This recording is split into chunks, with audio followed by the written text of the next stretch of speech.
There's been a lot of attention recently about the so-called blood moon theory, originally conceived by Mark Biltz of El Shaddai Ministries. In fact, as we speak, John Hagee's book, Four Blood Moons, which is basically a retelling of Biltz's theory, sits on top of Amazon's bestseller list.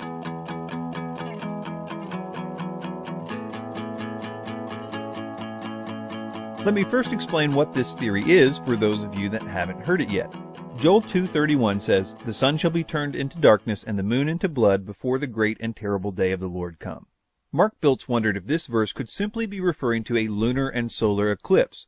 Following his curiosity, he went to the NASA Eclipse website, which has a compiled list of all lunar and solar eclipses dating from 2000 BC to 3000 AD. Using the NASA site, Biltz saw that there were a number of solar and lunar eclipses in the future. The ones he focused in on were the lunar tetrads. This means a series of 4 lunar eclipses within a space of about 2 years. Biltz then compared the dates of these tetrads against the Jewish calendar. He discovered that many of these tetrads, as well as other solar eclipses, fall on Jewish feast days. Biltz wondered if such occurrences had happened in the past. He found 6 occasions in history that the lunar eclipse tetrads have coincided with Jewish feast days. Cross-referencing these dates with Jewish historical events, Biltz claimed the following connections between these tetrads and significant events in Jewish history. For example, he says that the tetrad that occurred in 1493 through 1494 corresponded with the Spanish Inquisition. He says that the tetrad that occurred in 1949 through 1950 corresponded with the 1948 War of Independence. And he says that the tetrad that occurred in 1967 through 1968 corresponded with the Six-Day War. Biltz and John Hagee suggest that because, according to this model, significant events in Jewish history have transpired around the time of blood moon tetrads, the upcoming blood moon tetrad of 2014 and 2015 will herald significant events related to biblical prophecy, citing that these eclipses are fulfilling the sun, moon, and star signs in the Bible. The question is, how does this theory bear up against biblical scrutiny and common sense? The answer is not very good. And the following are just a few reasons why. The first thing we need to critique is that what is being described by Biltz and Hagee is the same thing as what the Bible describes. The Bible speaks of the so-called sun, moon, and star sign several times. Here is an example from Revelation 6:12 through 13. "And I beheld, and when he opened the 6th seal, and lo, there was a great earthquake, and the sun became black as sackcloth of hair, and the moon became as blood, and the stars of heaven fell unto the earth, even as a fig tree casteth her untimely figs, when she is shaken of a mighty wind." Also from Matthew 24:29, "Immediately after the tribulation of those days shall the sun be darkened, and the moon shall not give her light, and the stars shall fall from heaven, and the powers of the heavens shall be shaken." Examining the full texts about this event show that in addition to the sun and moon going dark, the stars also go dark. The Bible describes this sign as a global darkness that covers the whole planet. Whatever this is, it will not simply make the sun and moon go dark, but also the stars in the sky. This is obviously something more than an eclipse. If I were to guess, it would have to be something in the atmosphere that blocks out the entire sky altogether. Or it could be a supernatural event that causes this universal darkness. The only way that Biltz and Hagee seem to get around this is by quoting Joel 2:31 most often, because in that verse only the sun and moon are mentioned. However, if you look 21 verses before this, you will see that Joel also intended his readers to know that the stars would go dim as a result of this event as well. Joel 2:10 says, "The earth shall quake before them, the heavens shall tremble, the sun and the moon shall be dark, and the stars shall withdraw their shining." It is also made crystal clear by God in Ezekiel 32:7 through 8 that universal darkness is what is meant here. It says, "And when I shall put thee out, I will cover the heaven, and make the stars thereof dark. I will cover the sun with a cloud, and the moon shall not give her light. All the bright lights of heaven will I make dark over thee, and set darkness upon the land, saith the Lord God." So unless Biltz and Hagee want to try to explain how these eclipses will make all the stars and every other light in the sky dark at the same time, then they should admit that what they're talking about is not the same thing as what the Bible is predicting. We also see from the other mentions of this event that it includes an earthquake. And as we've seen, John called it a great earthquake. Joel said, quote, "The earth shall quake before them." This is the same problem. This great earthquake is an integral part of the so-called sun, moon, and star sign. There is nothing about an eclipse, even 4 of them, that would cause an earthquake. In addition, it should be obvious to anyone reading the verses that we have quoted that these events occur simultaneously, on the same day and at the same time, and it's literally impossible for a solar eclipse and a lunar eclipse to occur simultaneously. All you have to do is look at why and how these eclipses occur, and you'll see that that is not a possibility. So this theory in no way fulfills the biblical sun, moon, and star sign, but perhaps it's just a means of God to warn Israel of coming events. In other words, perhaps because, according to Biltz and Hagee, the last time these tetrads occurred near Jewish holidays, significant things happened to Israel, perhaps significant things will happen again in 2014-2015. So we are setting aside the idea that this has biblical significance and looking only to see if we should expect this tetrad to be a warning to Israel of some kind, even though it's not about prophecy. The first point, when reviewing the historical accuracy of Biltz's claim that Jewish history seems to converge with lunar eclipse tetrads that fall on Jewish feast days, we find that it's not very accurate at all. So the first thing that we need to do is examine Hagee and Biltz's assertion that these tetrads actually lined up with significant events at all. So often we simply take for granted that this is true, and as we will see, that would be a huge mistake. Did you know that there were actually 2 other tetrad events that fell on Jewish holidays that Biltz found in the NASA computers? Well, he did, but he doesn't like to say much about those because, even according to him, nothing significant happened on those 2 occasions. Right there, that should give us pause.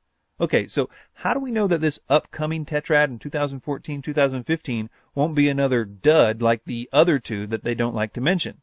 Based on these numbers, so far almost 50% of these tetrads on Jewish holidays don't mean a thing, even by their own admission. Another point is that the dates of the historical events for which these tetrads supposedly correlate do not seem to correlate very well at all to the dates of the tetrads themselves. For example, the Spanish Inquisition actually started some 15 years before the 1493-94 tetrad, and ended roughly 350 years later. They try to give this some credibility by saying that what the tetrad is really connected with is the so-called Alhambra decree issued on the 31st of March, 1492, which officially expelled the Jews from Spain. But even then, the first eclipse didn't occur until over a year later, and the last eclipse over 2 years later. So unless you call being off by a year God's way of predicting something, then this isn't a match. The next so-called match is supposed to be when Israel declared its independence in 1948 and won the war for independence the same year. The dates of the 1949-1950 tetrad, again, didn't occur until over a year later, and didn't fall on any of the dates of Israel's victories, or on the day that the UN recognized them as a state, or any other significant date. Trust me, if there was any significance to the actual dates of these tetrads, you would have heard about it. But the best they can do is, as we will see in the next one, coming within 10 months of an event. So yeah, the last one they say occurred in conjunction with the 6-Day War. But in reality, it didn't start until 10 months after the war ended. And the last eclipse didn't occur until a full year after that. Again, these 3 obvious non-matches look even worse when you consider that they have already thrown 2 sets of historical tetrads in the trash because they couldn't find any historical events to match them with. So these 3 represent the best of the best, and that is pretty sad. So within 2 years is close enough for them. And nowadays, apparently, close counts not just with horseshoes and hand grenades, but also blood moon theories.